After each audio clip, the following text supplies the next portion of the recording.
est réservé à ceux qui sont nés de Dieu. Voilà pourquoi nous irons à l'éternité pour aller adorer Dieu.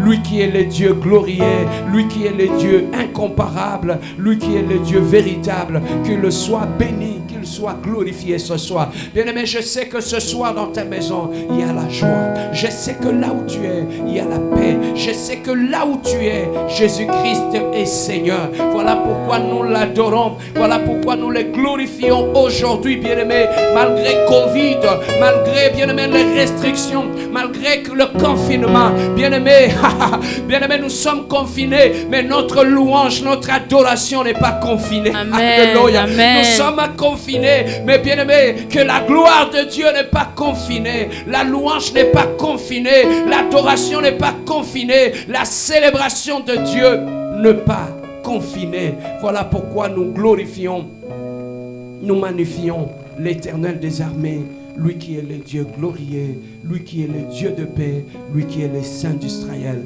Nous les célébrons, nous les glorifions, nous les magnifions, bien-aimés. Je sais que ce soir vous êtes là en famille, vous êtes réunis, nous voulons partager la parole de Dieu. Nous voulons passer un court moment d'exhortation qui va nous permettre de comprendre beaucoup de choses. La Bible dit, vous connaîtrez la vérité et la vérité vous affranchira. Bien-aimés, le thème que nous allons exploiter ce soir chez vous dans vos maisons, nous l'avons intitulé « Un enfant est né et un fils vous est donné ». Un enfant est né et un fils vous est donné. C'est le thème que nous allons partager, bien-aimés, ce soir. Là où vous êtes à la maison, vous qui nous suivez, j'aimerais que vous puissiez prendre vos Bibles dans le livre d'Ésaïe, chapitre 9, verset 6. Nous allons rapidement prendre nos Bibles, bien-aimés, dans le Seigneur, pour lire dans le livre d'Ésaïe, chapitre 9. Prenez vos Bibles là où vous êtes. Dans le verset 5, Ésaïe, chapitre 9, verset 5. Je lis au nom de notre Seigneur Jésus-Christ, Ésaïe, chapitre 9, verset 5. Car un enfant nous est né, un fils nous est donné, et la domination reposera sur son épaule. On l'appellera admirable, conseiller, Dieu puissant, Père céleste, Père éternel, Prince de paix. Voilà les thèmes que moi et toi, nous allons partager ce soir. Bien-aimé, lorsque tu lis, tu regardes tout autour de notre société, tout le monde est en train de parler de Noël. On nous parle de Noël à gauche et à droite. On nous parle de Noël partout. On voit des gens courir dans des magasins, aller acheter des cadeaux de gauche à droite pour donner aux enfants, pour se donner des cadeaux, pour un échange de cadeaux. On voit des magasins remplis. On voit, bien aimé, la décoration de Noël partout dans des maisons. On nous parle de Noël. Mais le seul image que nous voyons de Noël, nous constatons que on nous montre l'image d'un bébé. On nous montre l'image d'un bébé. On a étalé sur un mangeoire, dans un étable. C'est l'image que nous avons de Noël. Mais nous, en tant que chrétiens, de l'autre côté, nous voyons le monde s'élever. Au fait de cette fête une fête commerciale. C'est une période où les commerçants font des affaires. C'est une période où les gens s'échangent des cadeaux. C'est une période, bien-aimés, où on voit les gens décorer leur maison. Mais curieusement, de l'autre côté des chrétiens, on voit des débats. Peut-on fêter Noël ou pas? Bien-aimés dans le Seigneur, le monde est perdu. Est-ce qu'il faut fêter Noël comme les gens du monde le font? Est-ce qu'il faut passer son temps dans des débats pour essayer de comprendre s'il faut fêter Noël ou pas? Mais dans cet imbroglio-là, toi en tant que chrétien, qu'est-ce que tu peux faire? Mais lorsque je rouvre ma Bible, bien-aimé,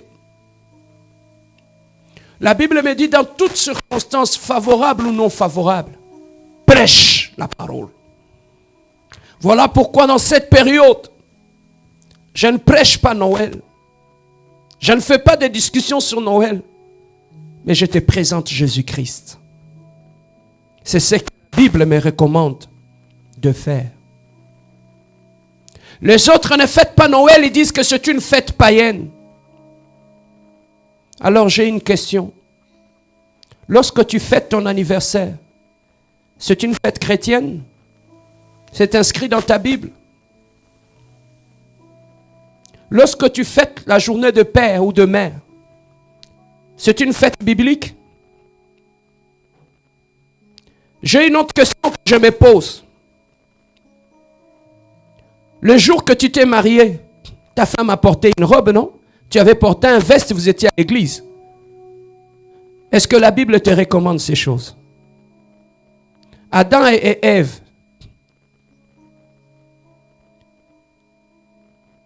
est-ce qu'ils avaient porté une robe, un veston?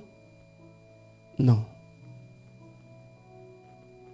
Bien-aimé, je ne condamne pas ceux qui fêtent et je ne condamne pas ceux qui ne fêtent pas. La Bible dit ceux qui n'ont pas conviction ne pécher.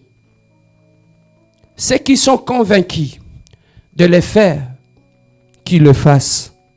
Et ceux qui ne sont pas convaincus, qu'ils ne le fassent pas. Mais nous, ce soir, nous voulons présenter Jésus-Christ au peuple de Dieu. Bien-aimé, lorsque tu regardes dans ta Bible, dans Genèse chapitre 3, verset 15, Dieu était déjà en train de parler après la chute de l'homme. Il était déjà en train de préparer d'une façon voilée l'arrivée du Messie. De celui qui viendra pour sauver l'humanité qui était perdue au péché. Il parlait déjà de la postérité de la femme qui écrasera la tête du serpent. Dieu était déjà en train d'annoncer ce qui allait arriver dans la suite du temps. De ce qui allait découler de la postérité de la femme. Il était en train de nous parler que de la postérité de la femme sortira quelqu'un qui écrasera la tête du serpent. C'est de celui-là que nous te parlons. Nous ne te parlons pas de Noël, mais nous te parlons de celui qui devait naître de la postérité de la femme. Bien-aimé, c'est une façon voilée que Dieu était en train de préparer l'humanité de ce qui allait arriver dans la suite du temps. Et nous regardons le prophète Ésaïe qui est allé dans le même sens. Mais maintenant, en son temps, il a essayé d'ajouter d'autres révélations sur la personne qui devait naître de la postérité de la femme. Bien-aimé, il nous a présenté la nature même de celui qui naîtra de la postérité de la femme. Ça veut dire le Messie. Sortons un peu de la distraction de Noël ou pas Noël. Présentons le Messie aux gens. Parlons de Jésus-Christ aux gens dans cette période.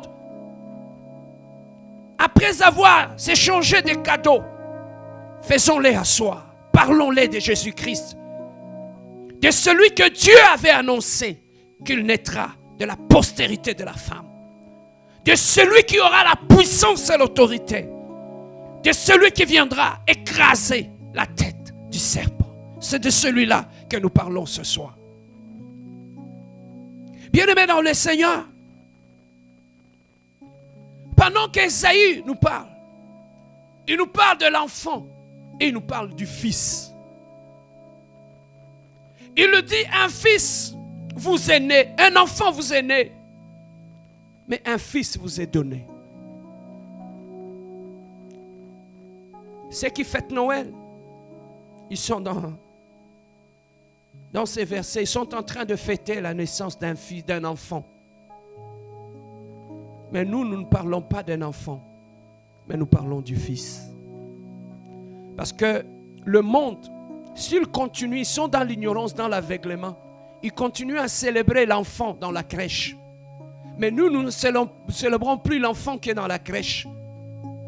Nous parlons du fils. Lorsque nous regardons dans la Bible, bien-aimés, Jésus-Christ, Jean 3, nous dit, car Dieu a tant aimé le monde, il a donné son Fils, afin que quiconque croit en lui ne périsse point, mais qu'il ait la vie éternelle. Voilà pourquoi ce soir, je ne te parle pas de l'enfant. Je te parle du Fils, parce que Dieu a dit, celui qui croit au Fils ne périra point, il aura la vie éternelle. Celui qui donne la vie éternelle, c'est le Fils. Voilà pourquoi, bien-aimés dans le Seigneur, nous sommes en train de parler du Fils au lieu de l'enfant. Nous ne fêtons pas un enfant dans la crèche, mais nous présentons le Fils au monde. Car celui qui sauvera le monde, ça ne sera pas un enfant, mais ça sera un Fils. Bien-aimé, celui qui était né comme un fils, celui qui était né comme enfant, n'était pas resté enfant. Il a évolué dans le temps et il était devenu un fils. Lorsque je prends ma Bible dans le livre de Luc, lorsque je prends ma Bible dans le livre de Luc, chapitre 1, verset 35. Luc, chapitre 1, verset 35, nous dit ceci. Je commence au verset 34. Marie dit à l'ange, comment cela se fera-t-il, puisque je ne connais point d'homme? 35. L'ange lui répondit, le Saint-Esprit viendra sur toi et la puissance du Très-Haut te couvrira de son ombre. C'est pourquoi le Saint-Esprit,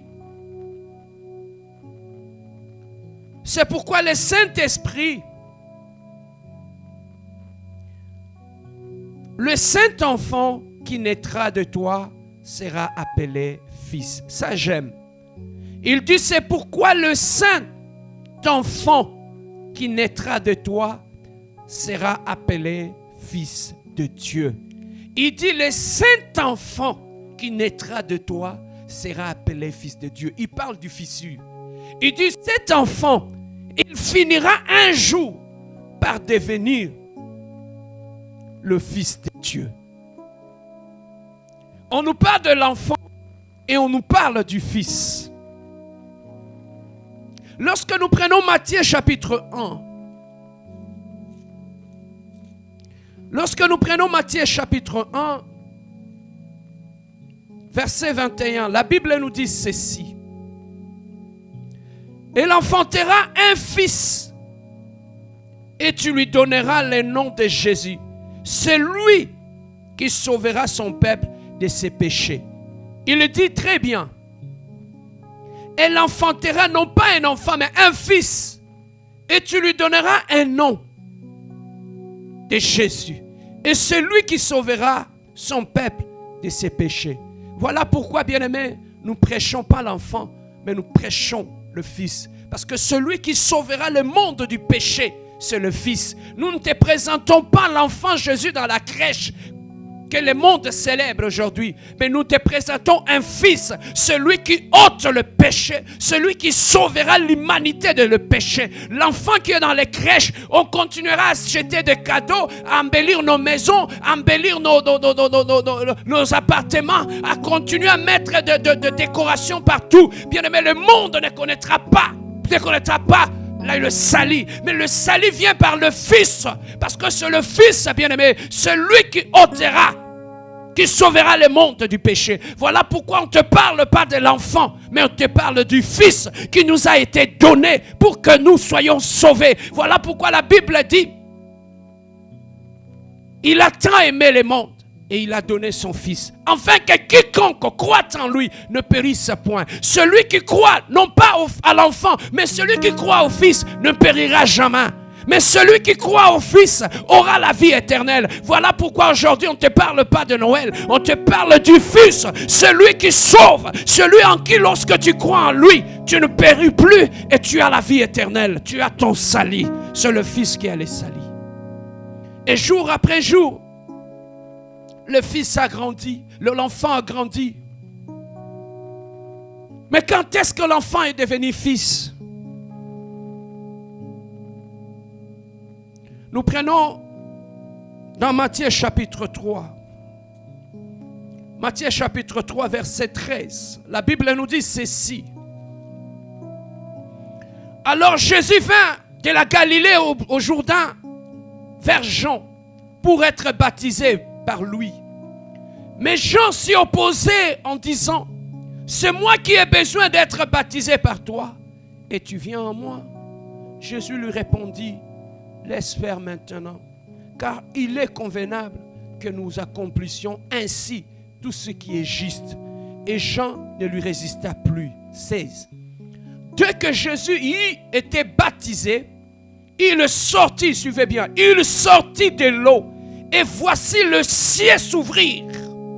Et il vit l'Esprit de Dieu descendre comme une colombe, venir vers lui. 17. Et voici une voix fit entendre de cieux ces paroles. Celui-ci est mon Fils bien-aimé, en qui j'ai mis toute mon affection.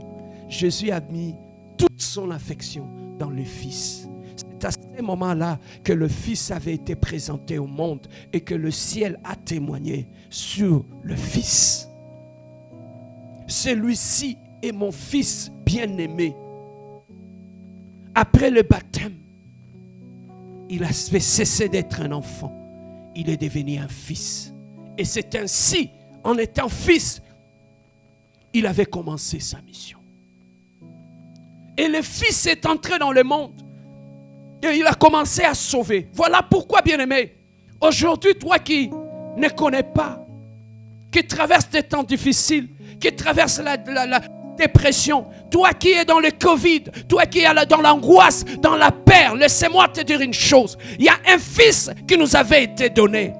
Dieu t'aime dans la boisson. Dieu t'aime dans l'hypocrisie. Dieu t'aime dans la pornographie. Dieu t'aime dans l'inceste, là où tu es. Dieu t'aime. Mais bien aimé dans le Seigneur, la Bible dit celui qui croit au Fils, c'est celui-là qui sera sauvé. Bien aimé, tu peux beau fêter Noël, tu peux beau donner des cadeaux, tu peux tout faire. Regardez la société. Après la fête de Noël, au mois de janvier, voilà comment les gens sombrent dans la dépression à cause des dettes. Voilà comment les gens sombrent dans la solitude parce qu'ils n'ont vu que le Fils, ils n'ont fait que le Fils. Mais ce soir, je te présente le Fils. Je ne te présente pas l'enfant, car l'enfant ne te sauvera pas. C'est le Fils. Lorsque tu crois en lui, c'est là que tu seras sauvé, toi et ta famille. Bien-aimé, tu as besoin du Fils. Tu as besoin de croire au Fils pour que tu sois sauvé, pour que tu puisses sortir de ta situation, de la malédiction, pour que ton histoire soit transformée, pour que ta situation soit changée. Après le baptême de Jean, il s'est élevé et il est parti. Il est parti accomplir sa mission. La Bible nous dit, pour terminer, il nous parle, bien-aimé, des caractéristiques de celui qui s'est élevé après le baptême, qui est allé dans le monde, sauver les gens. Bien-aimé, il a sauvé des aveugles. Il a sauvé même des gens qui étaient morts, bien-aimé. Il est capable de te sauver. Il est capable de ressusciter tout ce qui est en toi. Bien-aimé, parmi les titres que le Fils portait en lui, Ésaïe dit, c'est un merveilleux conseiller. C'est-à-dire, c'est un prophète par excellence. C'est un conseiller, bien-aimé.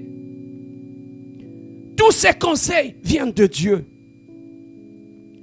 Dans ces conseils, il y a l'infaillibilité. Dans ces conseils, bien-aimé, il y a l'Esprit de Dieu qui est dedans. Car en lui, il a l'Esprit sans mesure. Comme la Bible nous dit dans le livre d'Ésaïe, chapitre 11, verset 2. La Bible nous dit, cet enfant disposera, cet fils disposera une sagesse extraordinaire. C'est un conseiller. Lorsqu'il entre dans ta vie, voilà pourquoi je dis toujours, la vie est faite des décisions et des conséquences des décisions. Mais Dieu dit dans sa parole, je mis devant toi le bien et le mal. Je te conseille de choisir le bien afin que tu puisses vivre. Aujourd'hui, bien-aimé, lorsque tu le reçois dans ta vie, Jésus-Christ, il vit en toi. Il devient ton conseiller. Et lorsqu'il devient ton conseiller, ça aura une répercussion sur tes décisions. Tu ne prendras plus de décisions selon le monde, selon la chair, selon les émotions. Car en lui, il possède de la sagesse par excellence. Lorsqu'il vient en toi, il amène sa sagesse dans ta vie. Voilà l'avantage, bien-aimé, aujourd'hui, de donner ta vie à Dieu, de lui laisser prendre la place dans ta vie, parce qu'il devient ton conseiller. La série des erreurs, des échecs dans la vie cesse, parce qu'en toi, tu es éclairé par la parole par excellence, qui est là une lampe dans nos vies. Il est un conseiller lorsqu'il entre dans ta vie. La deuxième des choses, lorsqu'il entre dans ta vie, Ésaïe dit, c'est un Dieu puissant, c'est un Dieu fort. Il est infaillible, bien-aimé. Il a le pouvoir en lui, il a la justice en lui. Il a le pouvoir que lorsque tu le reçois, tu deviens instoppable. Personne ne peut t'arrêter parce qu'en toi tu possèdes celui qui est puissant. Tu deviens puissant. Quand bien même, voilà pourquoi nous disons, même dans nos faiblesses, Jésus-Christ est notre force. Parce que quand il vient en nous, il ne vient pas, il vient prendre notre faiblesse, le changer en force.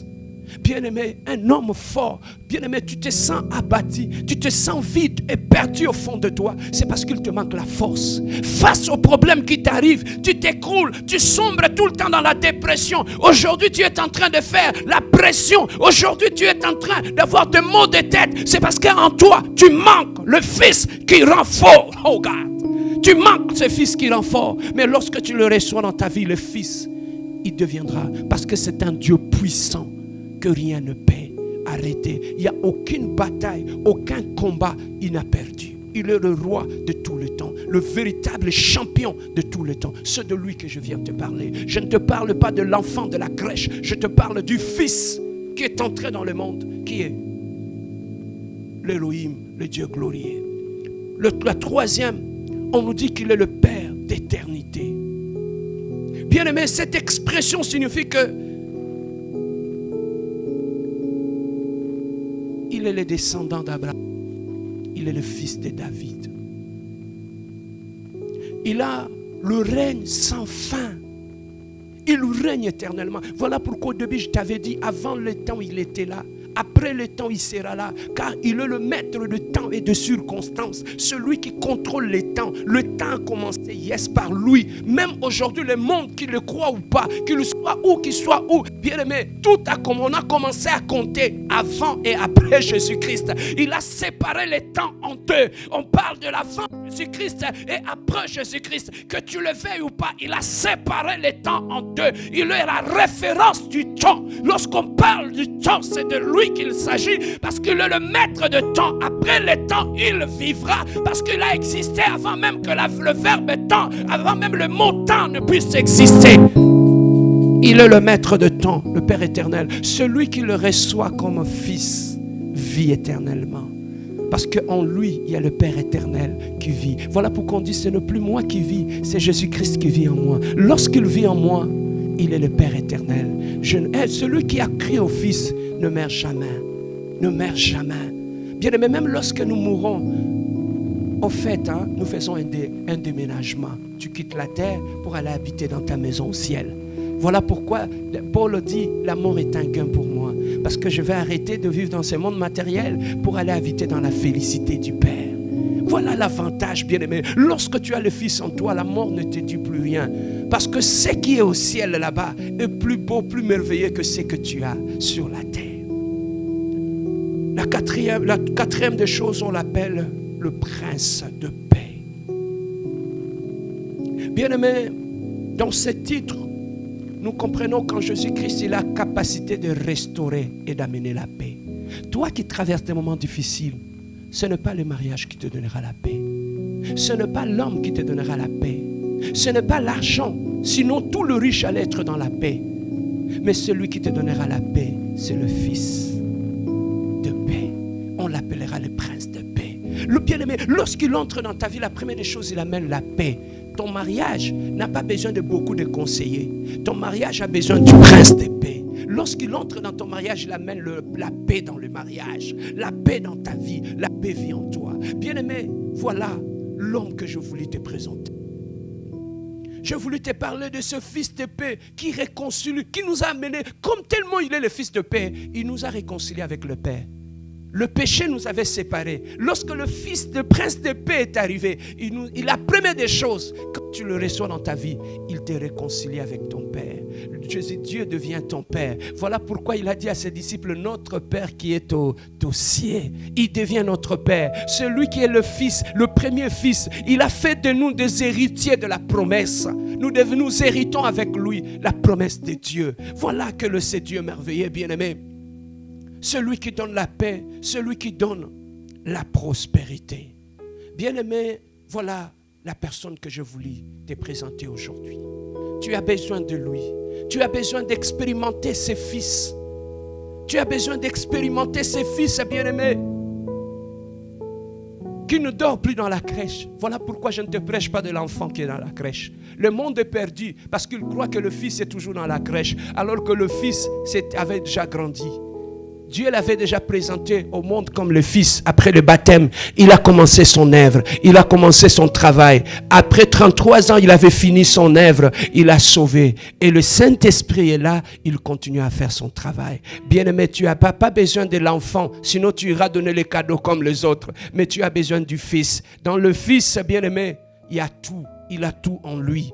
Bien-aimé, en lui, il y a tout le cadeau que tu donnes de Noël, là, dans le Fils, il y en a. Quand tu le reçois, tu reçois le cadeau, tu reçois la joie, tu reçois la paix. Bien-aimé, le Fils est capable de te donner ce que les gens ne t'ont pas donné pendant Noël. Peut-être là où tu es, tu n'as reçu aucun cadeau, mais laissez-moi te dire une chose, je t'amène un cadeau merveilleux. Je t'amène le Fils. Reçois le Fils. C'est un cadeau qui amènera la paix dans ta vie. C'est un cadeau qui amènera la joie dans ta vie. C'est un cadeau qui va restaurer. Bien-aimé, tu peux recevoir une belle chaussure, mais une belle chaussure ne te donnera pas la guérison. Une belle chaussure ne va pas restaurer ton mariage. Tu peux recevoir une belle montre, mais la belle montre, bien-aimé, ne changera pas ton histoire. Mais lorsque tu reçois le Fils, bien-aimé, tu ne resteras pas le même. Il viendra réécrire ton histoire. Il viendra ressusciter tout ce qui était mort dans ta maison, dans ton mariage, dans ta famille. Reçois les cadeaux que je t'amène pendant ce temps de Noël. Je t'amène le Fils dans ta maison. Reçois ces cadeaux. Reçois ces cadeaux. Amène le Fils. Garde-le dans ta maison. Adore le Fils dans ta maison. Adore le Fils dans ta vie. Reçois ces cadeaux merveilleux. Il est le Dieu glorieux. Il est le prince de paix. Bien-aimé, il a dit la bénédiction de l'Éternel ne se fait suivre aucun chagrin. Tu peux recevoir une montre et demain la perdre. Tu peux recevoir un collier et demain la perdre. Bien-aimés, nous montons plus haut que les cadeaux des hommes. Nous allons vers les cadeaux de Dieu. Dieu nous avait donné déjà un cadeau avant que le monde nous donne. Il a dit car le Dieu a tant aimé le monde et il a donné. Nous avons déjà reçu les cadeaux. Un fils, un enfant est né, un fils vous est donné. Il nous a déjà donné les cadeaux. Ne perds pas ton temps. Bien-aimé, ne sois pas triste même si tu n'as pas reçu des cadeaux. Mais en toi, ce soir, je te donne le cadeau par excellence. Ça veut dire le Fils. Soyez dans la joie là où tu es. Et soyez dans la joie dans ta famille. Et je te souhaite une bonne fête de Noël dans ta maison. Que la paix de Jésus-Christ soit avec vous. Laissez-moi prier pour toi. Alléluia. Éternel, le Dieu de gloire, Papa. Je prie pour cet homme, pour cette femme qui me regarde maintenant, qui traverse un temps difficile, un moment difficile, éternel le Dieu de gloire. Que la puissance du prince de paix, éternel le Dieu, l'affecte, éternel le Dieu de gloire. Seigneur, que je menace et je repousse toute maladie qui dérange ta vie éternelle. Je l'éloigne au nom de Jésus-Christ, éternel le Dieu de gloire. J'éloigne l'opprobre, la honte de ta vie au nom de Jésus-Christ. Que la guérison entre dans la vie de ton enfant. Que ton enfant soit guéri au nom puissant de Jésus-Christ. Que ton frère, ta sœur soit guéri au nom de Jésus. Reçois cette guérison. Il a tout en lui. Il a donné un cadeau, Jésus. Bien-aimé, je prie maintenant. Toi qui traverses des temps difficiles, tu as fait des prières, tu n'as rien vu. Mais laissez-moi te dire une chose. Le Jésus que je te prêche ce soir, que ce Jésus-là entre dans ta maison et restaure tout ce qui était mort. Et c'est Jésus qui est mort à la croix. Le Fils que Dieu t'avait donné. Il ne t'a pas donné pour embellir ta vie, mais il t'a donné pour que dans la maladie, qu'il soit ta guérison. Dans la tristesse, qu'il soit ta joie. Il a dit, venez à moi, vous tous qui êtes fatigués, je vous donnerai du repos. Reçois le repos de Dieu. Reçois le repos de Dieu. Que reçois le repos de Dieu. Avant la fin de cette année, tu vivras le repos de Dieu. Tu vivras la joie de Dieu. Tu vivras la victoire de Dieu. Tu vivras la consolation de Dieu. Que la grâce de Dieu te visite. Marie avait été visitée par la puissance du Saint-Esprit. Marie a dit, je ne sais pas comment. Je n'ai jamais connu d'homme. Mais le Saint-Esprit a dit, la puissance de Dieu te couvrira. Ce soir, tu te demandes comment le miracle viendra. Mais laissez-moi te dire une chose. Que maintenant je prie que le Saint-Esprit de Dieu te couvre là où tu es. Tu te poses des questions. Comment la guérison viendra? Ah, Jésus. Tu te poses des questions. Comment mon mariage viendra? Tu te poses des questions. Comment j'aurai cet enfant? Mais laissez-moi prier pour toi maintenant. Soyez couverts par la puissance d'en haut. Maintenant, Marie a été couverte. Elle a enfanté le miracle. Maintenant, là où tu es, sois saisi par la puissance du Saint-Esprit de Dieu et enfante ta guérison, enfante ton miracle, enfante ton mariage, enfante ton élévation, enfante la percée et l'élévation. In the name of Jesus. Soyez bénis au nom de Jésus-Christ. Que Dieu vous bénisse. Nous allons nous revoir le dimanche à partir de nos deux cultes pour notre culte d'action de grâce. Le dernier culte de l'année. Ne manquez pas, soyez là pour la fin de cette année. Notre dernier culte, ça sera le dimanche prochain. Ne manquez pas, soyez là, venez adorer avec nous. Inscrivez-vous à l'un de nos deux cultes et vous allez passer de merveilleux moments dans la louange et dans l'adoration. Que Dieu vous bénisse et que la paix de Jésus soit dans vos maisons. Voilà pourquoi nous acclamons notre Dieu. Oh, que Dieu vous bénisse. Merci Seigneur de gloire. Alléluia. Jésus. Yes, Lord. Merci. Il n'y a aucune religion où le leader a pris la place des autres et est mort. Ça, c'est le mystère du royaume. Lorsque le royaume de Dieu entre dans ta vie, tu cesses d'être dans la poussière. Dieu t'élève et te fait asseoir avec le grand. Ça, c'est le mystère du royaume. Bien aimé, lorsque le royaume s'installe dans ta